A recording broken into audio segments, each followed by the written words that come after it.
You're listening to the Corbett Report. CorbettReport.com. Welcome, ladies and gentlemen, welcome to another edition of the Corbett Report. I'm your host, James Corbett of CorbettReport.com, podcasting to you, as always, from the sunny climes of Western Japan, here on this 7th day of June 2013. Welcome to episode 270 of the Corbett Report podcast, Solutions, Peaceful Parenting. It's something that's been long remarked on and long lamented that the problems facing society today are easy to identify, but the solutions are much more difficult to pin down. We can see a lot of the problems that manifest themselves in society today and the root causes of them in violence, aggression, irrationality in much of the public. But what is the solution to this? We have been conditioned our entire lives to believe that the only possible solutions for social ills and social problems come from the arena of politics, and that everything has a political solution. But what if I were to tell you that these types of problems of aggression and irrationality that we find amongst so much of the public in this day and age does not find its solution in the political arena, that it does not require marching on Washington or rallying people together in some sort of big battle against the forces of evil or killing a bunch of people overnight that will somehow magically transform the world into one of peace and harmony, but that in fact the solution starts at home. And what if I were to tell you that one relatively simple change could be made in households across the country and around the world overnight, that in the course of a generation would change the course of human history? Canadian researchers claim they have new evidence that supports ending a practice that has already become socially unacceptable, spanking or hitting a child. They claim it can have a lasting impact. They reviewed data from roughly 35,000 people and found that those who were spanked had between 2 and 5% increased likelihood of having a mental disorder and a 4 to 7% greater chance of having a personality disorder. Does this close the door on whether spanking is effective or not?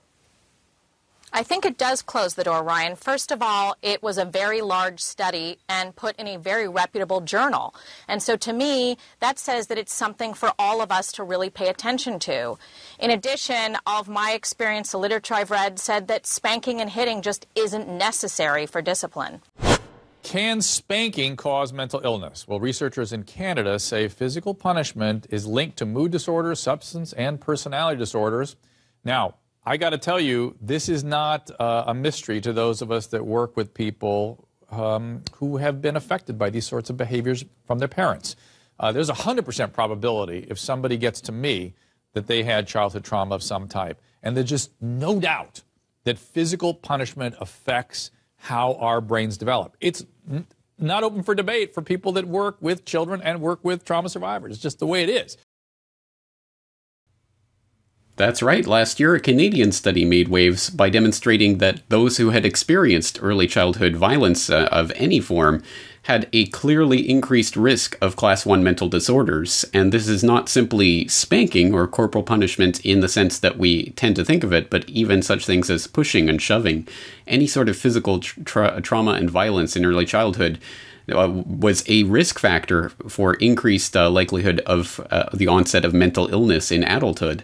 And this study certainly did make waves, as you can see from the clips provided and many others that are available online, and it set off a large debate in the summer of last year about whether spanking was violence and whether it was acceptable for children.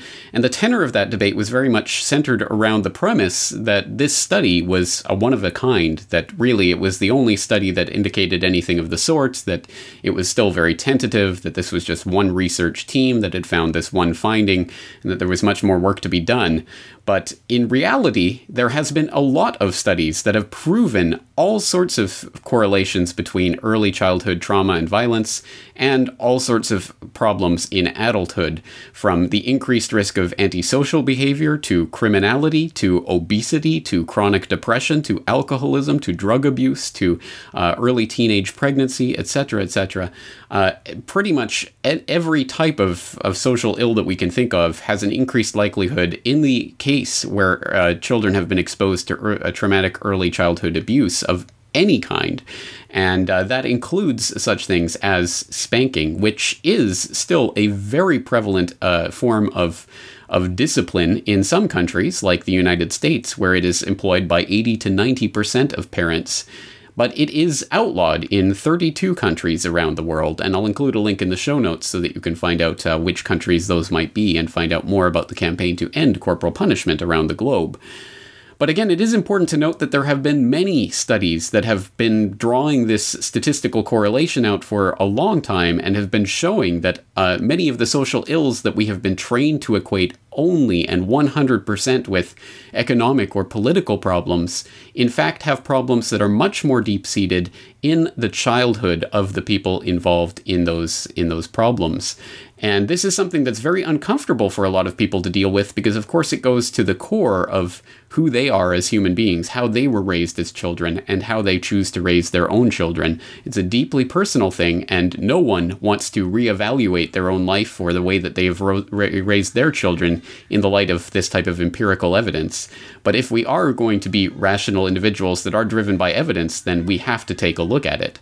So I would very much recommend that people take a look at a very important video series that was put together by Stefan Molyneux of Free Domain Radio a couple of years ago, called the Bomb in the Brain series. It is available from his website. Of course, I'll put the link in the show notes so that you can follow it and go there directly to watch this presentation. But it goes through a lot of this empirical evidence, the studies, the statistical correlations, and how that all plays out into the types of problems that we see so prevalent in our society today. And it is a very well laid out series, so again, I will urge you to go and take a look at it. But right now, why don't we listen to a little bit of an interview that I conducted earlier this week with Stefan Molyneux about this very topic, and about the empirical evidence that shows that early childhood trauma and violence of all sorts does contribute to problems in later life. And this is part of a longer conversation that we had. The full audio of the interview is now up on my website, and the full video has been posted to the Stefan Molyneux YouTube channel, StefBot. So I will put the link for both of those in the show notes for today's episode.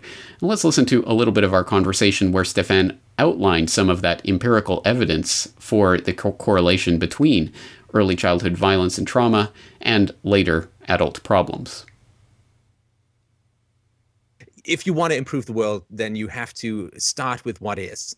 And what is that, significant majorities of children are going through really difficult stuff. And some of that we recognize as difficult. Obviously, children who are sexually abused, emotionally abused, physically abused, and verbally abused and so on, they are going to have trauma, and we understand that is going to have fundamental effects on their brain development. But there's other things which are a little harder for people to see because they remain so much the norm, such as spanking. 80 to 90% of parents are still spanking their children. Spanking is considered to be a legitimate form of, quote, loving discipline for a lot of people, but it has objectively negative results for children's development. And something like public school is something which I would argue in the long run, once we compare, genuine free-range education methods for children where they have a say, they have a choice, putting them in public school where they're subject to a lot of peer trauma. We look at sort of top-down trauma from parents or teachers or priests and so on, or other caregivers to children.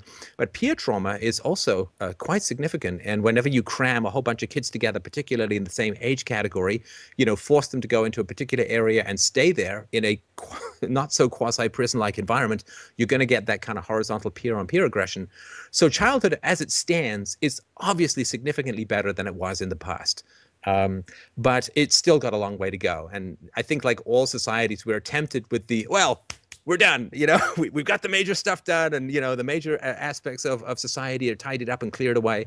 I would sort of argue not. So very briefly, 17 or 18,000 people have been tracked through this Kaiser Permanente study. And these are people that is not a cross-representative section of humanity. These are generally rich, generally white or middle class and above, professionals usually, people who have signed up for fairly expensive private health care in the U.S. So these are not ghetto kids. These are not street people. These are not poor people. These are not trailer park people. These are pretty well-off people. And what happened was Dr. Felitti and others developed what's called the Adverse Childhood Experiences Questionnaire. And it's a questionnaire. It's on the videos. It's linked under the videos that I mentioned earlier. People can go through this. And it's like, were you beaten? Were you assaulted? Were you verbally abused? Was a family member in prison or dealing with addiction? All this kind of stuff. And they tracked the development and health impacts of early childhood abuse on people, and they found that it was incredibly correlated. So, for instance, it's almost a 50% rise in the incidence of cancer among people who've been abused. There's the idea being the stress hormone cortisol is very bad for you and in long doses and so on. And so there's ischemic heart disease, diabetes, smoking, early or teen pregnancies, drug addictions, alcoholism. All of these are highly correlated with early childhood abuse. So you have a difficult childhood. It sets you up for a lot of problems in your body. It also sets you up for a lot of problems in your brain. A study just came out that's not referenced in the stuff I did a couple of years ago, which is kind of mind-blowing. So what they do is they've done scans of, I think this was women who had, and they asked, did you have abuse? What kind of abuse did you have? They can actually target in the brain and see where the deficiency is occurring based upon the type of abuse that is occurring. So there's an area in the brain which represents genitalia, and women who are sexually abused have a thinning out of the neurons and the activity in that particular area. For people who are physically abused, it's in another place, and people who are emotionally abused, it's in another place, which is really quite astounding. I mean, it's like a scan for abuse. So somebody could not tell you that they're abused. You'd be able to scan their brain and see not only that they were abused to a fair degree of likelihood, but also what type of abuse they had experienced. And the theory seems to be that when you have something like child rape, you have this overwhelming stimulation of the brain, and the brain shuts itself down in that area, sort of like a fuse. It's like it's too overwhelming. And then what happens is it shields experiences or development around that particular neural pathway, or that cluster of neural pathways, and then you end up with this sort of avoidance. And this is something that can produce actual amnesia later on. I mean, according to studies, women who were known to be raped as children, like they went to hospital, they had rape kits done, there was no question they'd been raped. 40% of them in their 30s claimed to have absolutely no memory of this whatsoever. And these weren't little babies. These were like sort of 8, 10, 12-year-olds. So it has a very distortionary effect on the brain. And the last thing I'll sort of mention is, the neofrontal cortex is the seat of our higher reasoning. Fails to develop in significant ways when children are exposed to abuse. What does develop is the amygdala, the sort of fight or flight mechanism.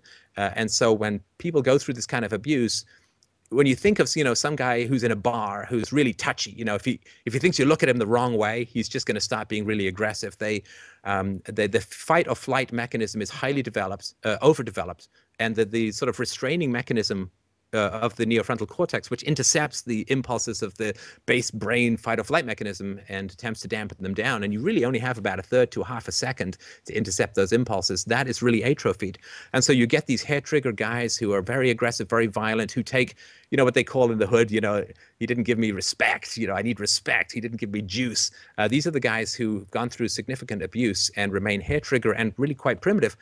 And if they're very prevalent in a society, people mistake that for human nature and say, well, we can't be free because there are all these crazy people around. It's like, well, that really does come specifically from experiences as children. So I think for my particular approach, and I think, again, I try to be as sort of scientifically validated as possible, there's not a lot of cure for these kinds of things. Doesn't mean people can't improve. I mean, I had a difficult childhood. I went to therapy, and I think I've made great progress. So you can.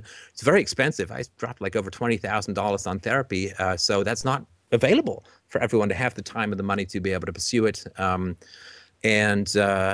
So I really look at prevention more so than cure, and that involves this beautiful parenting thing. Once again, Stefan Molyneux of freedomainradio.com.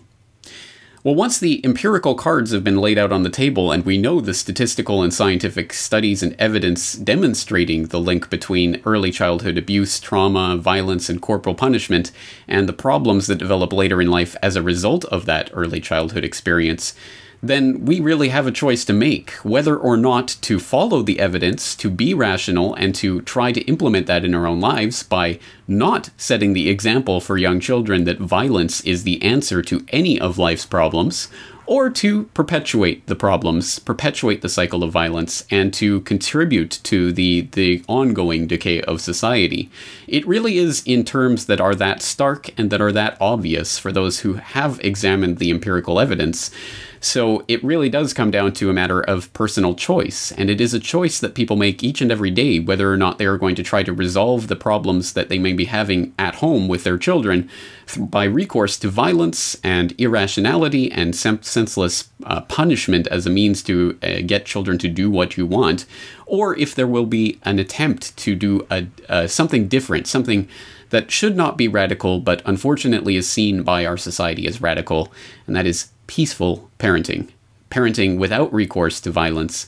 Parenting where you treat children as rational beings that are capable of rationality, and who are ultimately going to be are going to grow up in an environment in which they are subjected to senseless violence and beatings as a result of their behavior, or they are not. And it's a question of what they're going to learn from those early childhood experiences. Well, this, of course, raises the question of then what is to be done? Specifically, what should be done in this form of parenting? But I think that is an altogether too simplistic way to look at the problem, because it tends to make of parenting something that is a step-by-step guide to be implemented. In this case, do this. In this case, do this. Of course, it has to be dependent on the child, him or herself.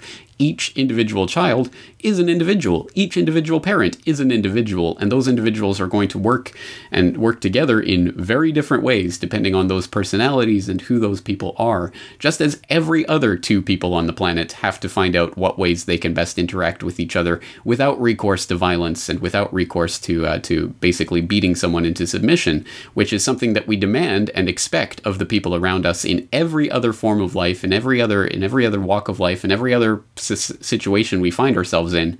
But for some reason, that rule isn't supposed to apply to our own flesh and blood. Well, so then the question is, what is the prescription? What is to be done? And again, I don't think it's quite that simple. Basically, what this is a prescription of what is not to be done. And there are many different ways that those parents-child relationships can develop in the absence of violence and force and coercion. So this is something that I got into in great depth with Lorette Lynn of the Unplugged Mom radio show and Unplugged Mom website at unpluggedmom.com. Of course, I'll put the link in the show notes. And we had an interview last week where we talked about this in great detail, so I'll put the link into the audio of that interview.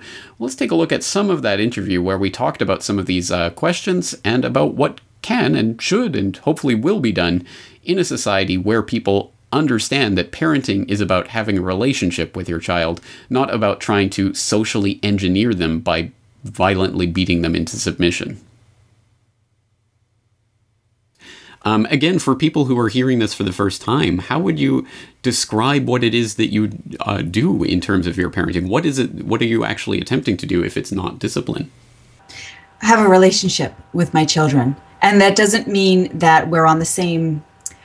A lot of people here have the relationship with the children, and they think that it means that we're, I guess you can say partners, and I don't think that's completely accurate either, because we are their parents for a reason. Children are born children. They're born babies. And as you know, you have a 1-month-old son, and it's just a matter of recognizing that we are responsible for imparting our wisdom and imparting our experience and sharing that with the children to help them navigate the world and to help guide them. So there is a significant benefit to accepting that and embracing that as their parent, and realizing that it's up to us to kind of help them have that safe experience through life until they do become adults. So that's okay, and I think we need to allow ourselves that.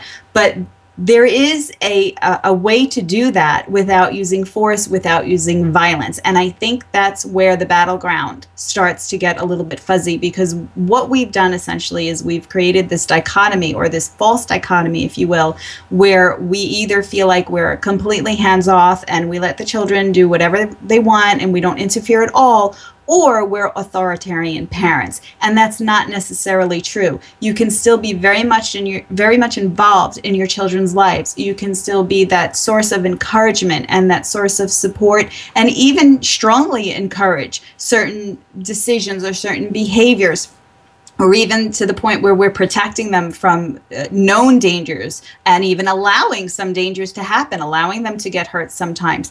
But you don't have to be completely hands-off. It can be a very peaceful environment. So the important point is to maintain a relationship with children, and that's what's important in my house. We have a relationship with each other. We have open communication. And the basis to every relationship, the very foundation of every relationship, whether it be with each other or with children, is communication. So I always make sure that I communicate with them. I never just say no because I said so. There's always a reason to back it up, because no matter how young they are still people and they deserve that. Now, when they're so young that they can't understand language, you wouldn't be saying no anyway. There wouldn't be any circumstance where you would really have to do that unless it's something very simple. But even for children very young and they're going to touch something that might hurt them, and you say, no, don't touch that, you say, because it's hot, or because it's sharp, or no, don't go in the street because there are cars there, and you have a conversation. Then as they get older, they're used to that. And by the time they're teenagers and they're hopefully intelligent, well-rounded, respectful people, because they've been treated with respect all their lives, you're able to have a reasonable conversation with them. And when some incident comes up, because teenagers always want to explore and experiment, you don't have to say, no, you can't go out with those people, or no, you can't go out with that boy. You can simply discuss it and have a conversation and come to an agreement mutually together. So it really is all about relationships. I don't call what I do peaceful parenting. I just call it being alive and having a relationship with my children. Well, that's a good perspective, because I don't think we should differentiate this and put it in a special category. It simply should be parenting, I would say. But you raise a good point, because how can we expect children to grow up to be rational adult human beings if they've never been treated with rationality? How can they be respectful of others if they've never been treated with respect? And how can they grow up to be peaceful people if they're trying to be basically beat into submission? That cannot be the product, the end well, there are people who escape their upbringings, but it's obviously much more difficult to do so if that's the only example that's been set. So, I mean, that raises to my mind the idea that parenting, to a large extent, is setting examples for children and treating them in the way that you would hope they would eventually learn to treat other people. Exactly. It really depends a lot on who you are as a person. And we hear this over and over again, but I wonder how many of us really heed it and really understand it. Children want to be like their role models. And for a good portion of their lives, we are their role models. They are going to mimic what they say. What they see, rather. So if we are treating other people with disrespect, if we're treating each other as couples with disrespect, if we are extraordinarily self-absorbed, or if we're extraordinarily mean or violent, they're going to mimic that behavior. If we are violent toward them, they're going to be violent toward us eventually. If we're disrespectful toward them, they're going to be disrespectful toward us. If we don't maintain open communication, we cannot expect them to communicate with us. The important thing to remember is that we can break the cycle. Many of us were raised in an environment where our parents did what was done to them, and then so they did it to us. And some of us experienced abuse. Some of us experienced disciplinary violence. Some of us experienced very closed relationships where parents didn't believe that they need to talk to their children. It was just about do it because I said to do it, and that's the end of it. And you have a role and you have chores. Now, if we can make a conscious effort to kind of forgive our parents and then move forward from that, and do it differently with our kids, we have to also understand that there is no guarantee of the outcome. We can't say, well, I'm going to be super nice to my kids and everything's going to be perfect and peachy and they're going to grow up to be the savior of the world and they're just going to be this perfect, well-rounded person. That's still a way of us projecting our needs onto the kids and projecting ourselves. We can also say, well, I'm going to be really cool. I'm going to be the coolest mom. I'm going to be the coolest dad. And we're going to talk about everything. And look how cool I am. We're still projecting because we're projecting our need to be cool. It's very hard to really take ourselves out of the equation and say it's about the child. Whatever may happen is going to happen. We have to do the best we could do to maintain a relationship and to kind of steer away from worrying about disciplining them, because we don't want to do social engineering. That's not what we're out for. We're not out for social engineering. This is something that I talk about that happens in the school system all the time. There is no corporal punishment in most schools. Unfortunately, it still occurs, but most schools do not allow corporal punishment anymore, but there is still an element of social engineering. That's what prison is all about. Prison is all about disciplinary action, social engineering.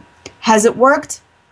I can't say that the criminal justice system, especially here in the United States, is really such a wonderful thing, just like the school system is not really working to the children's benefit.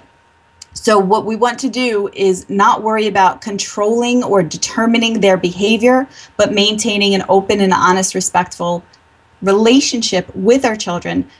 And that's okay to say, okay, this is not a good idea. I don't think you should do this. It's not a good idea.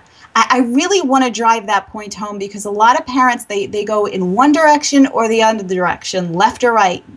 Every situation is unique. Every child is unique. There are going to be times as a parent where the child is headed in a dangerous direction, and you as an adult know this because you've been alive longer, and you will have to stop them, or you will have to correct some kind of inappropriate behavior. It's okay to do that, and there is a way to do that in a very respectful manner.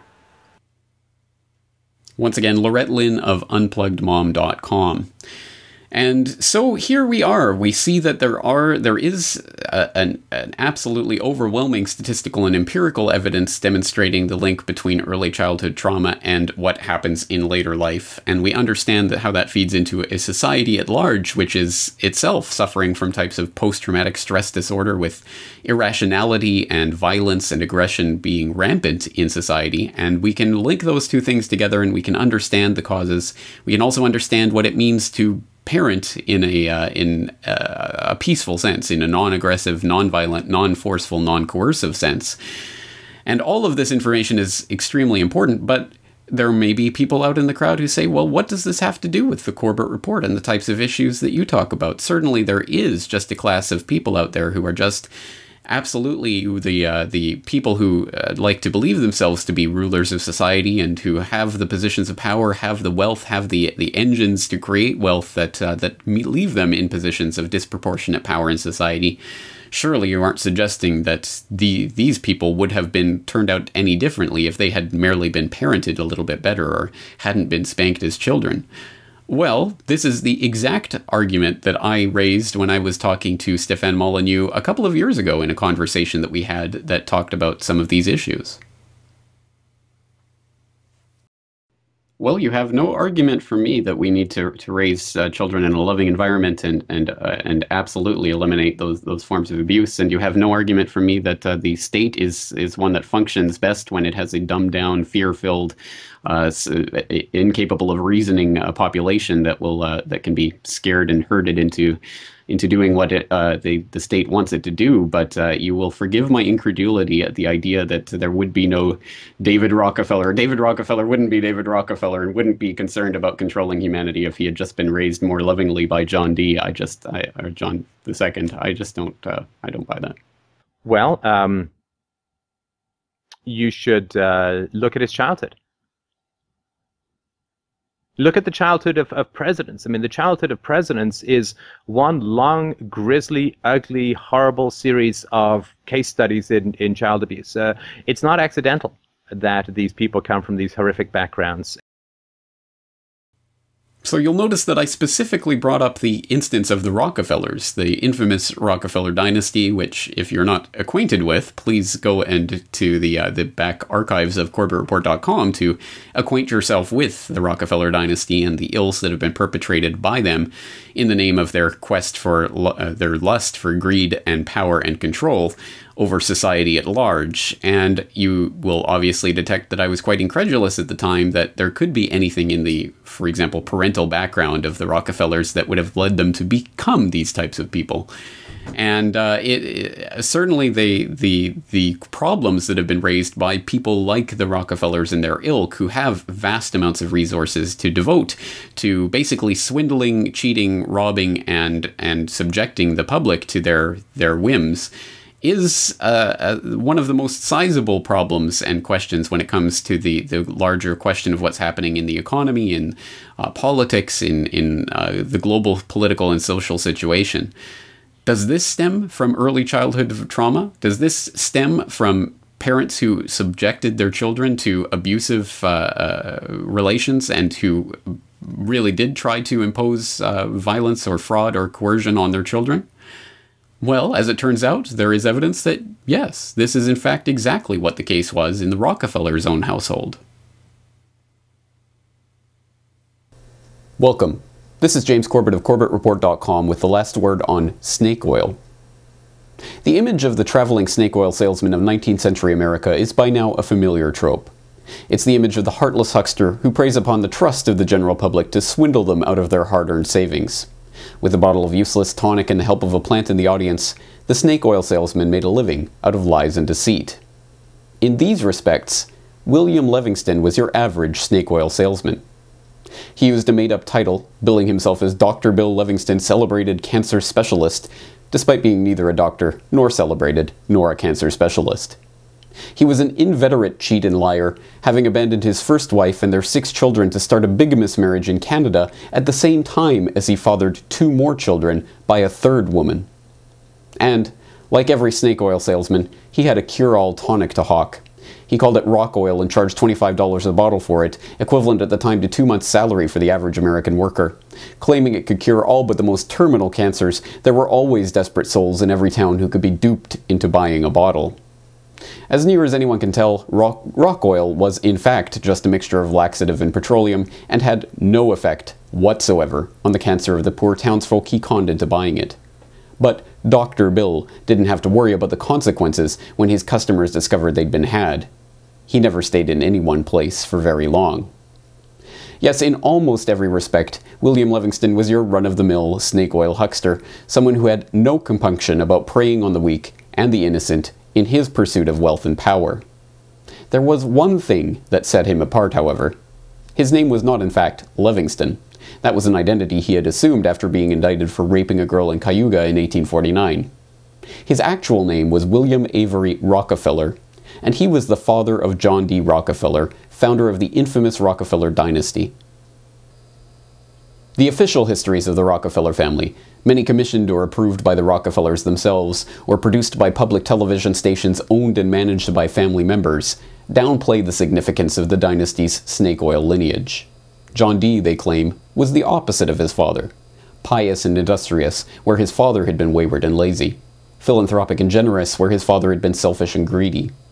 In reality, the apple didn't fall far from the tree, and John D. learnt a lot from his father.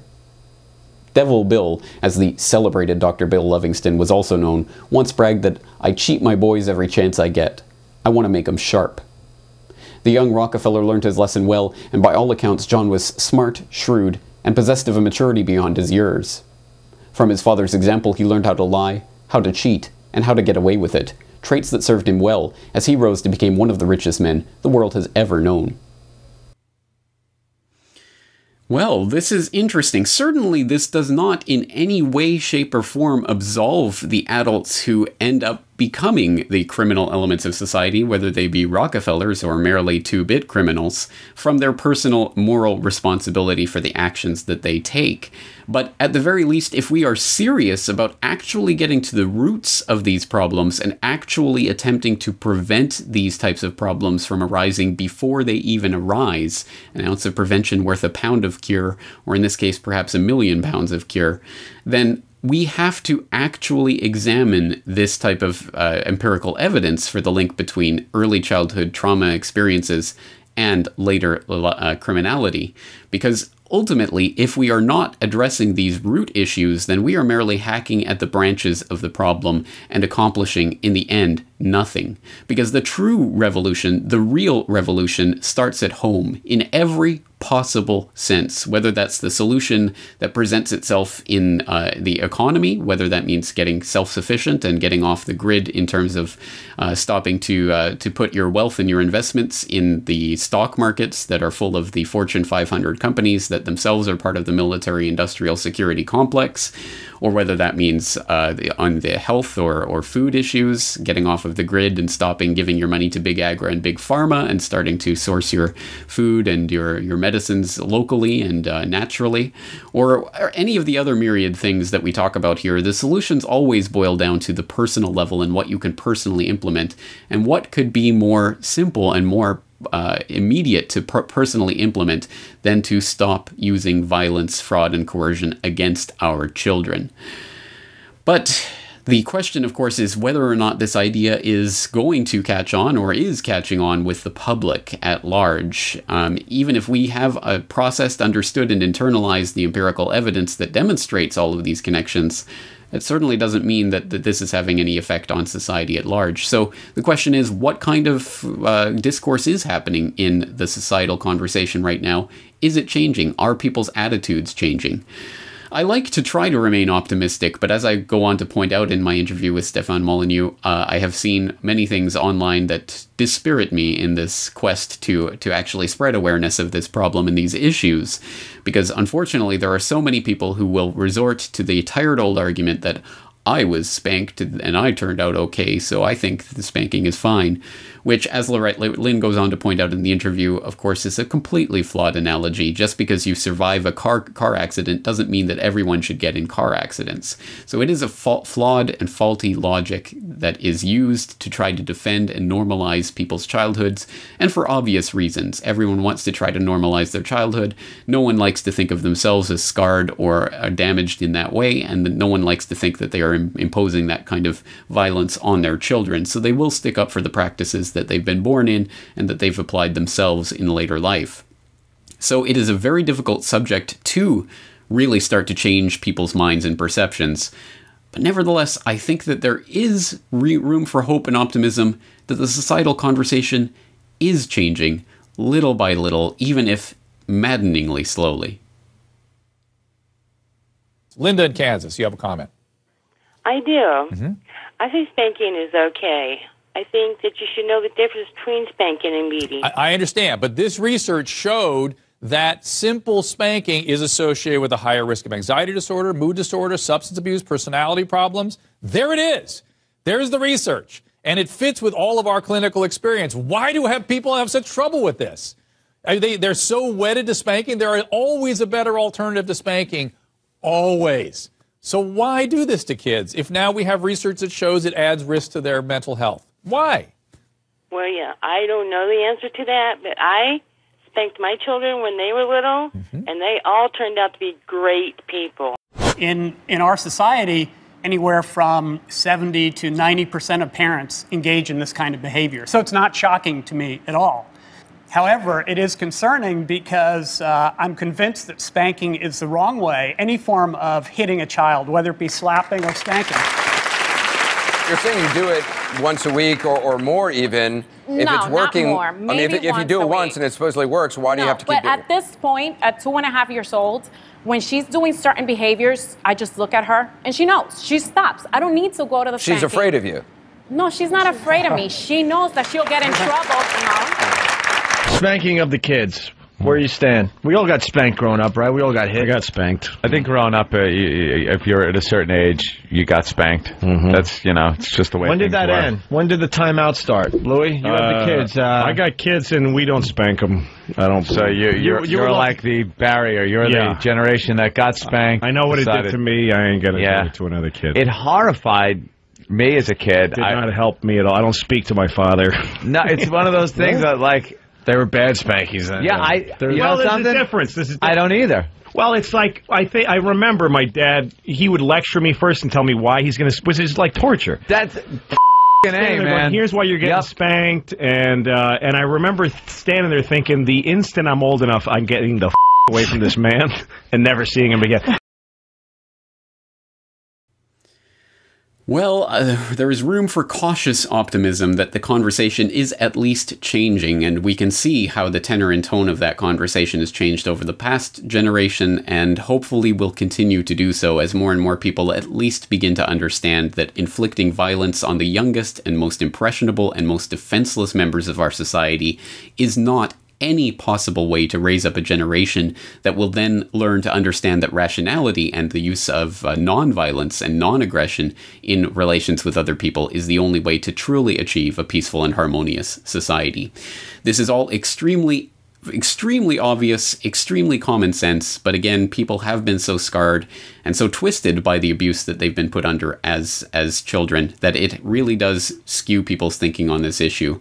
And there are a lot of people who become defensive about these topics, so it's a very difficult one to broach, but one that nonetheless needs to be broached, because once again, let's stress, the revolution begins at home, and it's very difficult to change what the Federal Reserve is going to do, or what's happening on the geopolitical scale, or whether or not the NATO proxy armies are going to roll into Damascus and level Syria.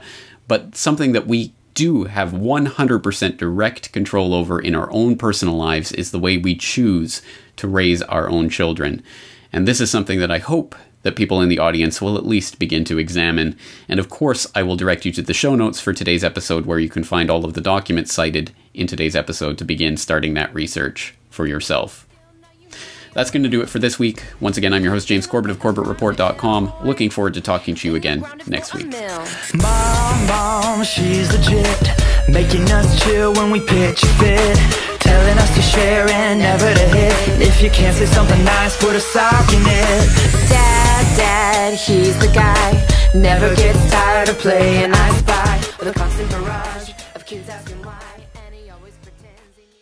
The Corbett Report is brought to you by you. Your support makes the Corbett Report possible. Sign up for the subscriber newsletter or purchase a DVD at corbettreport.com/support.